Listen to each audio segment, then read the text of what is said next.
प्रिय विद्यार्थियों, नमस्कार। ऑक्सफोर्ड ऑनलाइन क्लासेज में आपका हार्दिक स्वागत है। आज हम कक्षा 9th हिंदी व्याकरण के अंतर्गत वाक्य विचार पर चर्चा करने जा रहे हैं। तो वाक्य को पढ़ाने से पहले हम पूर्व पठित विषयों पर थोड़ी सी चर्चा करते हैं। इससे पहले हमने वर्ण का अध्ययन किया, वर्ण विचार पढ़ा। वर्ण किसे कहते हैं, वर्ण के भेद कितने हैं तथा वर्णों के योग से शब्द का निर्माण होता है। दो या दो से अधिक वर्ण जब आपस में मिलते हैं तो क्या बनता है, शब्द बनता है, जिसको मैंने दूसरा बिंदु अक्षरिक खंड के माध्यम से हमने समझा, जिसमें वर्ण संयोजन, वर्णों का आपस में मिलना शब्द का निर्माण करता है। अर्थात दो या दो से अधिक वर्ण जब आपस में मिलते हैं तो क्या बनता है, शब्द मिलता है, शब्द बनता है, शब्द का निर्माण होता है। शब्द की परिभाषा हमने पढ़ी। आज हम पढ़ने जा रहे हैं वाक्य। तो वाक्य क्या है? वाक्य शब्दों का समूह है। और कैसे शब्दों का समूह है? सार्थक। ऐसे शब्द जिनका कोई अर्थ प्रकट होता है उन्हें सार्थक शब्द कहा जाता है। और सार्थक शब्दों का जो समूह है वह वाक्य का निर्माण करता है। तो वाक्य की परिभाषा क्या हुई? जैसे शब्द समूह से पूरा भाव प्रकट होता है। वाक्य है क्या? शब्दों का समूह। और शब्द कैसे हैं? सार्थक। तो सार्थक शब्दों का समूह हो गया, लेकिन वो समूह कैसा होना चाहिए? जो पूरे भाव को प्रकट कर रहा हो। तो पहली परिभाषा क्या बनी? जैसे शब्द समूह से पूरा भाव प्रकट होता है उसे हम वाक्य कहते हैं। दूसरी परिभाषा, सार्थक और व्यवस्थित शब्दों का वह समूह। समूह तो है किसका? शब्दों का। तो सार्थक और व्यवस्थित शब्दों का वह समूह जो किसी भाव या विचार को पूर्णतः प्रकट करता है, वाक्य कहलाता है। जैसे राम ने धर्म की स्थापना की। राम शब्द है, धर्म शब्द है, स्थापना शब्द है। इन्होंने एक शब्द को धारण कर लिया, व्यवस्थित है, व्याकरण नियमों के अनुसार लिखे हुए हैं और पूर्ण भाव को भी प्रकट कर रहे हैं, इसलिए क्या कहलाएगा? वाक्य कहलाएगा। दूसरा उदाहरण, मोहन अपनी पुस्तक पढ़ता है। तो यहाँ पर मोहन शब्द है, अपनी शब्द है, पुस्तक शब्द है, पढ़ता है शब्द है। लेकिन ये सभी शब्द मिलकर के एक समूह के रूप में प्रकट हुए हैं, व्यवस्थित हैं तथा सबका अपना अपना अर्थ तथा सार्थक है। इसलिए इनका ये समूह क्या कहलाएगा? वाक्य कहलाएगा। अब देखिए, इसमें एक चीज और समझने की है, वो आ जाता है पद।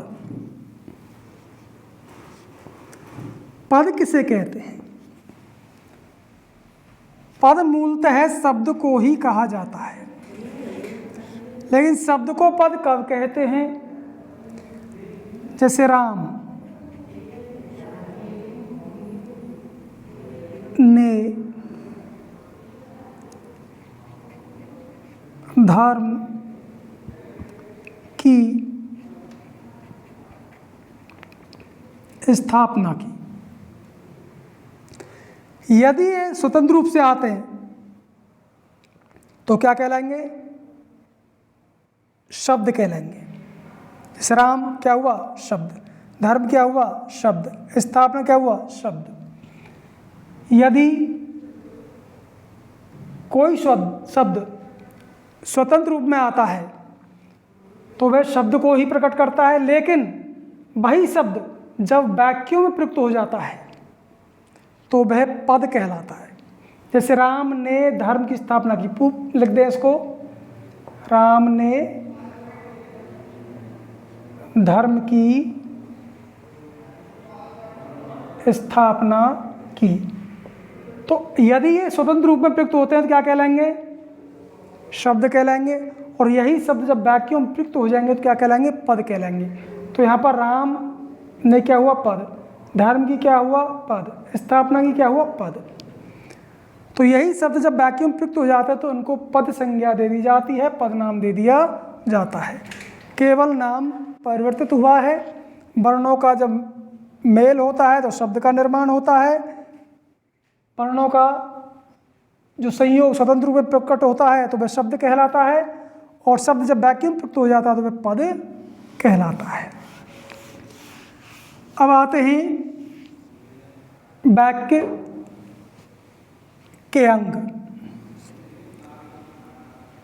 वाक्य को विस्तार पूर्वक समझने के लिए हमें 4 बिंदुओं पर विशेष बल देना है। इनका अपेक्षित ज्ञान हुए बिना संस्कृत में निपुणता संभव नहीं है, हिंदी में निपुणता संभव नहीं है। तो इसमें मेन मुख्य चीज कौन कौन सी है? पहला है वाक्य के अंग। जिस प्रकार हमारे शरीर के अंग होते हैं उसी प्रकार वाक्य का निर्माण होता है। तो उसके अंग कौन कौन से हैं, किनके द्वारा वाक्य का निर्माण हुआ? तो इसके 2 अंग हैं। पहला है उद्देश्य और दूसरा है विधेय। उद्देश्य किसे कहते हैं? उद्देश्य मीन्स सब्जेक्ट, अर्थात कर्ता। कर्ता को ही उद्देश्य कहते हैं, कोई अलग चीज नहीं। यहाँ पर भ्रमित होने की आवश्यकता नहीं। उद्देश्य क्या आ गया? यहाँ केवल नाम चेंज हुआ। वाक्य विचार का जब अध्ययन करते हैं तो कर्ता को उद्देश्य कहते हैं। तो उद्देश्य का तात्पर्य है सब्जेक्ट या कर्ता, अर्थात कर्ता को ही उद्देश्य कहा जाता है। जैसे राम पुस्तक पढ़ता है तो यहाँ पर इस वाक्य में कर्ता कौन है? राम। तो राम को क्या कहा जाएगा? उद्देश्य। इसका दूसरा अंग है विधेय। विधेय किसे कहते हैं? उद्देश्य के विषय में जो कुछ कहा जाए वह क्या है? वह विधेय कहलाता है। जैसे मोहन घर चला गया। अब यहाँ पर मोहन कौन हुआ? कर्ता मीन्स उद्देश्य। अब मोहन के विषय में क्या कहा जा रहा है? कि वह घर चला गया। यह क्या कहलाएगा? विधेय।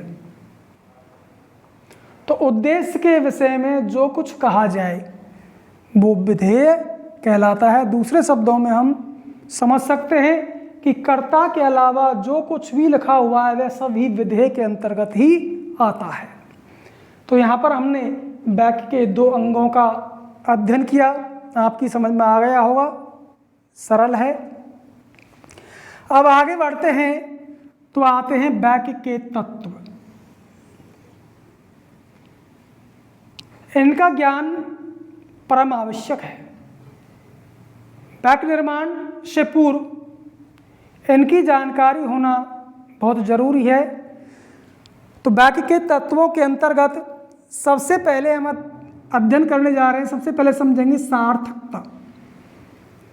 वाक्य के 6 तत्व हुए: सार्थकता, आकांक्षा, योग्यता, आसक्ति, निकटता या सन्निधि, अन्वय और पदक्रम या क्रम। इस प्रकार वाक्य के ये 6 तत्व होते हैं, जिनमें से पहला है सार्थकता। सार्थकता क्या कहती है? क्या किसे कहते हैं सार्थकता? तो ये बताती है कि वाक्य में प्रयुक्त शब्द सार्थक होना चाहिए।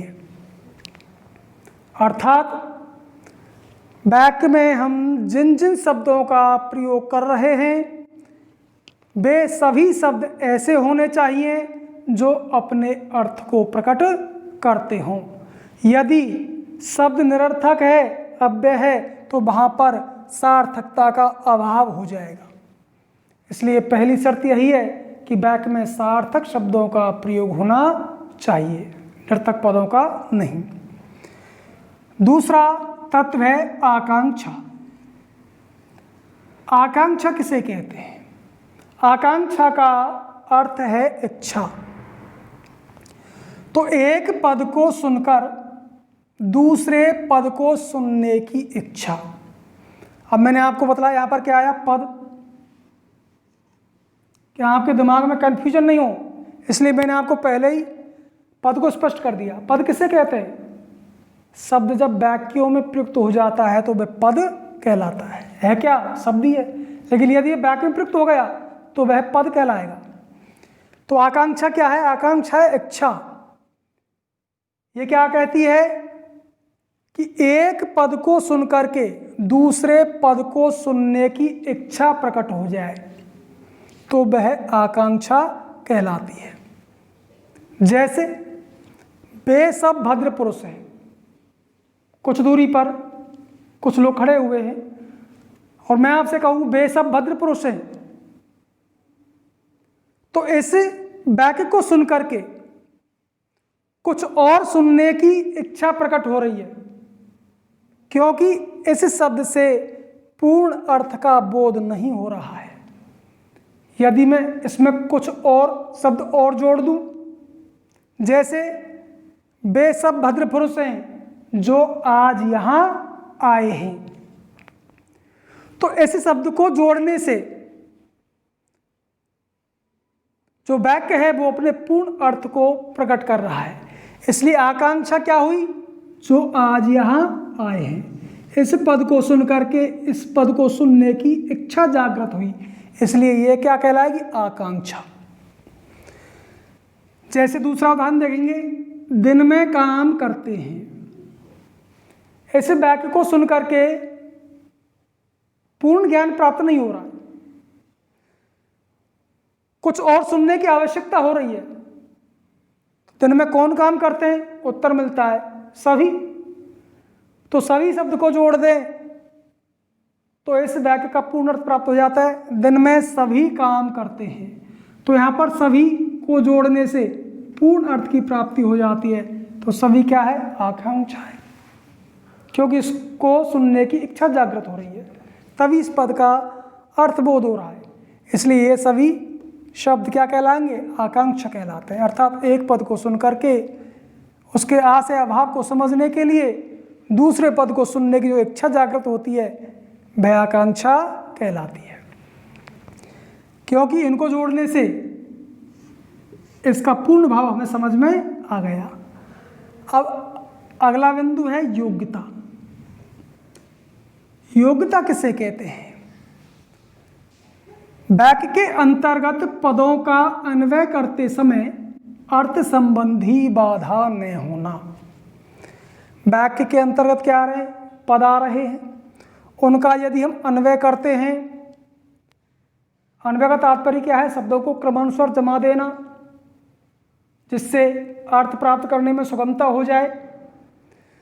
तो वाक्य के अंतर्गत पदों का अन्वय करते समय अर्थ संबंधी बाधा नहीं होना, अर्थ तुरंत समझ में आ जाए, ऐसे पदों को जमाना क्या है? योग्यता है।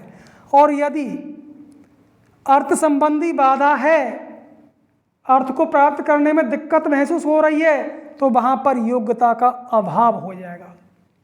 जैसे वह अंगारे खाने लगा। इस वाक्य को सुनते हैं और देखते हैं तो यहाँ पर अंगारे शब्द का प्रयोग किया गया है। वह अंगारे खाने लगा। क्या अंगारे खाए जा सकते हैं? अर्थात नहीं। तो क्या खाया जाता है? खाना।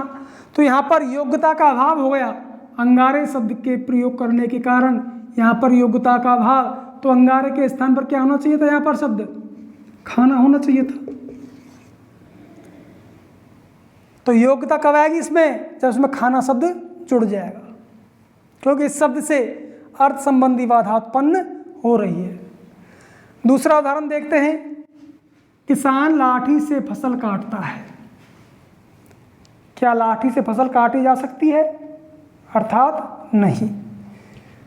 तो यहाँ पर लाठी शब्द का प्रयोग करने से अर्थ संबंधी बाधा उत्पन्न हुई है। तो इसे समाप्त करने के लिए हमें किसी दूसरे शब्द की आवश्यकता है, और ऐसे शब्द की आवश्यकता है जिससे क्रिया सफल हो जाए, संपूर्ण हो जाए। तो इसके स्थान पर हम लिख दें, मान लीजिए हंसिए से, लिख दें हंसिए से, किसान हंसिए से फसल काटता है। तो यहाँ पर अर्थ संबंधी बाधा समाप्त हो जाएगी। तो यहाँ पर अंगारे और लाठी इन दोनों शब्दों का प्रयोग होने के कारण योग्यता का अभाव हो गया है, क्योंकि इसमें अर्थ संबंधी बाधा उत्पन्न हो गई है। अब अगला बिंदु आता है आसक्ति। आसक्ति को निकटता भी कहते हैं और सन्निधि भी कहते हैं। ये चौथा तत्व क्या कहता है? ये बतलाता है कि एक शब्द के उच्चारण के तुरंत बाद दूसरे शब्द के उच्चारण को आसक्ति कहते हैं। एक शब्द का हमने उच्चारण किया, तुरंत ही उसके बाद दूसरे शब्द का उच्चारण होना परम आवश्यक है। उनमें गैप नहीं होना चाहिए, दूरी नहीं होनी चाहिए। वह क्या कहलाती है? आसक्ति कहलाती है, निकटता कहलाती है, सन्निधि कहलाती है। जैसे मैं बोल दिया और रुक गया कुछ समय के लिए, फिर बोल दिया कविता, फिर रुक गया, फिर गैप दे दिया, फिर लिख दिया, बोल दिया लिख, उसके बाद रुक करके बोला रहा, फिर हूँ। इस प्रकार उच्चारण करने से क्या निकटता प्रकट हो रही है? वाक्य का भाव समझ में आ रहा है? नहीं। इसलिए वाक्यों के अंतर्गत निकटता का होना परम आवश्यक है, अर्थात एक शब्द के बाद तुरंत ही दूसरे शब्द का उच्चारण परम आवश्यक है। तो वाक्य क्या होगा? मैं कविता लिख रहा हूँ। तो इतना गैप नहीं होना चाहिए। जो हम अधिकांशतः जब किसी प्रश्न का आंसर लिखते हैं तो वहाँ पर आसक्ति का या सन्निधि का अभाव देखने को मिलता है, क्योंकि आप भी कभी कभी लिख देते हैं तो वर्णों के मध्य एक वर्ण आ जाए, इतना अंतर होना चाहिए, ज़्यादा गैप नहीं होना चाहिए।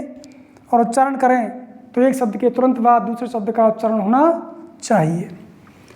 अब अगला अंग आता है इसका पांचवा, अन्वय। अन्वय किसे कहते हैं? वाक्य अनेक पदों का समूह होता है। हमने देखा वाक्य से बनता है, दो या दो से अधिक पदों के मेल से बनता है। तो वहाँ का क्या हो गया? वाक्यों पदों का समूह हो गया। तो वाक्य अनेक पदों का या वाक्य अनेक शब्दों का समूह होता है। अतः पदों का लिंग, वचन, कारक, पुरुष, काल आदि के साथ सामंजस्य बैठना आवश्यक है। अर्थात पुरुष, लिंग, वचन, कारक, टेंस, क्रियाएं, ये व्याकरण के नियमों के अनुसार होनी चाहिए। यदि इसमें कहीं पर कमियां दिखती हैं, व्याकरण के अनुसरण का अभाव दिखता है, तो वहाँ पर अन्वय का दोष उत्पन्न हो जाएगा। जैसे गाय घास चरते हैं, तो यहाँ पर चरने वाली कौन है? गाय। क्या चर रही है? घास। अब चरते हैं तो गाय तो है स्त्रीलिंग का और चरते हैं क्रिया आ रही है पुल्लिंग की। तो यहाँ पर अभाव, कर्ता के अनुरूप क्रिया नहीं है। तो क्या होना चाहिए? गाय घास चरती हैं। यदि हम यहाँ पर चरती हैं का प्रयोग करते हैं तो अन्वय की दृष्टि से वाक्य तत्व पूर्ण हो जाएगा। इसका लास्ट और छठवां अंग है क्रम। क्रम को पद क्रम के नाम से भी जानते हैं। ये कह रहा है कि वाक्यों में प्रयुक्त शब्दों या पदों की विधिवत स्थापना को क्रम पद, पदक्रम या क्रम कहते हैं। एक बार पुनः समझेंगे। वाक्यों में प्रयुक्त शब्दों या पदों की विधिवत स्थापना को क्रम या पदक्रम कहते हैं। प्रत्येक भाषा में वाक्य निर्माण करने का अपना अपना तरीका होता है। जिस प्रकार अंग्रेजी में हम जब वाक्य बनाते हैं तो वहाँ पर एक सूत्र चलता है, subject plus verb plus object, पहले कर्ता, उसके बाद क्रिया, उसके बाद कर्म। जबकि हिंदी में कर्ता, कर्ता के बाद क्या मिलेगा, कर्म, और सब के अंत में क्या मिलेगी, क्रिया। तो ये क्रम है। संस्कृत में कहीं भी रख दो उल्टा सीधा किसी भी कारक को, अर्थ की प्राप्ति हो जाती है। तो सभी के अपने अपने नियम हैं। हिंदी में कर्ता प्लस कर्म प्लस क्रिया है, जबकि इंग्लिश में क्या है, कर्ता के बाद क्रिया फिर कर्म, क्योंकि उत्पत्ति तो यही से हुई है, संस्कृत से हिंदी की, हिंदी से अन्य भाषाओं की। उत्पत्ति संस्कृत से होने कारण अन्य सभी भाषाओं में संस्कृत का ही अनुसरण किया गया, थोड़ी सी अकल लगा दी, थोड़ा सा परिवर्तन कर दिया। तो कहने का तात्पर्य यही है कि क्रम, पदक्रम वही है जहाँ पर वाक्य में प्रयुक्त शब्दों या पदों की विधिवत स्थापना हो।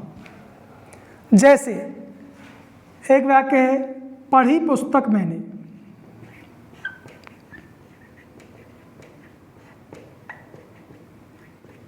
पढ़ी पुस्तक मैंने। इस प्रकार से हम कोई वाक्य रचना करते हैं तो ऐसी वाक्य रचना हिंदी में गलत है, क्योंकि यहाँ पर पदक्रम ठीक नहीं है। क्योंकि यहाँ पर कर्ता पीछे पीछे आ रहा है, पढ़ी क्रियावाद शुरू में आ रही है और कर्म बीच में। तो क्रम क्या होना चाहिए, मैंने पहले कर्ता, मैंने क्या पढ़ी, पुस्तक, कर्म, कर्म बीच में, मैंने पुस्तक, अब क्रिया कहाँ गई, अंत में, मैंने पुस्तक पढ़ी। तो इस प्रकार वाक्य के 6 अंग होते हैं जिन्हें हमने अभी समझा। आशा करता हूँ कि आपकी समझ में आया होगा। आगे हम बढ़ते हैं। वाक्य की परिभाषा हुई, वाक्य के अंग हमने पढ़े, वाक्य के तत्वों का हमने अध्ययन किया। अब आते हैं वाक्य के भेद। ये तो एक सामान्य सी जानकारी के लिए आवश्यक था। यहाँ से प्रक्रिया चालू होती है जो बड़ी इंपॉर्टेंट है। तो वाक्य के भेद, वाक्य कितने प्रकार के हैं?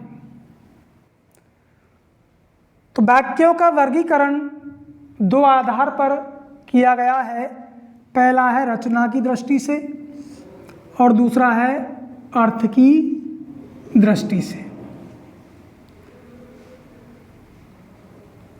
आपके 9th के पाठ्यक्रम में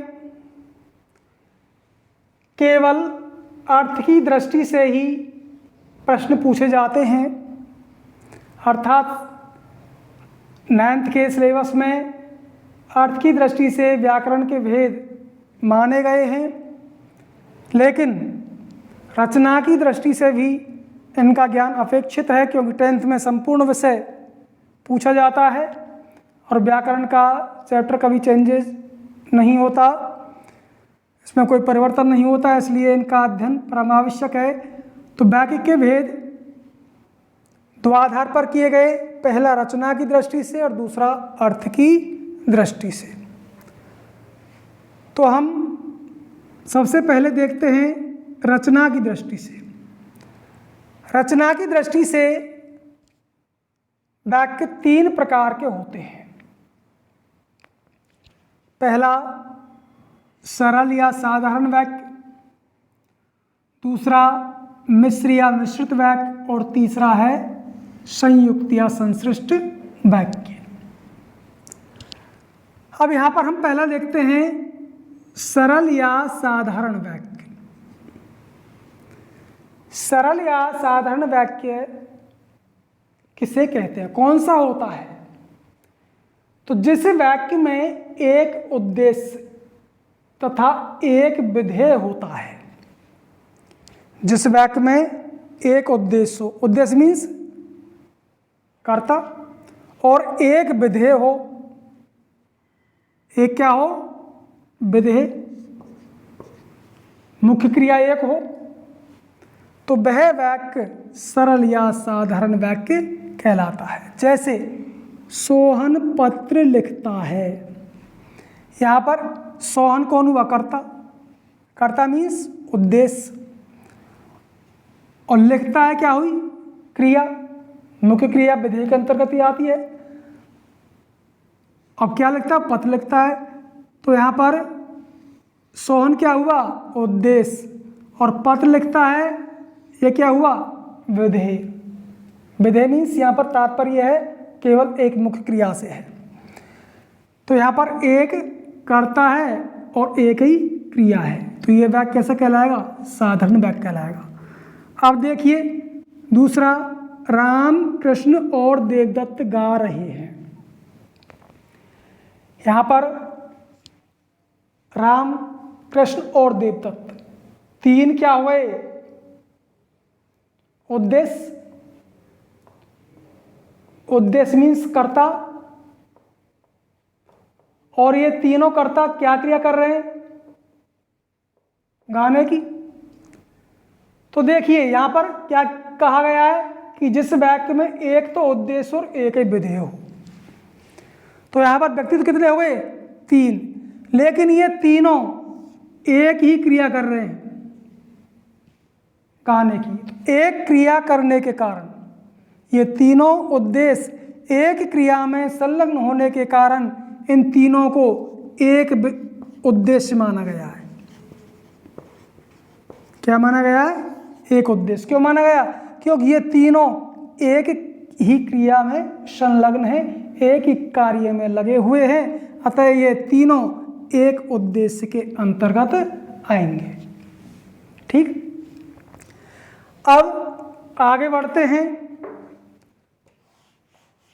तो आता है मिश्र या मिश्रित वाक्य।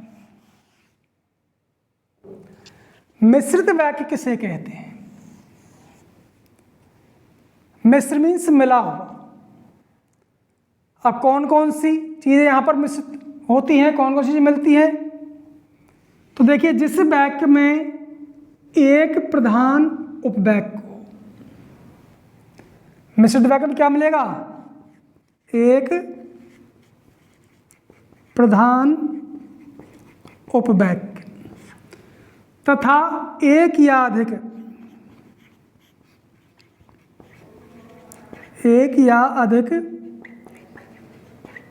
आश्रित उपवाक्य हों।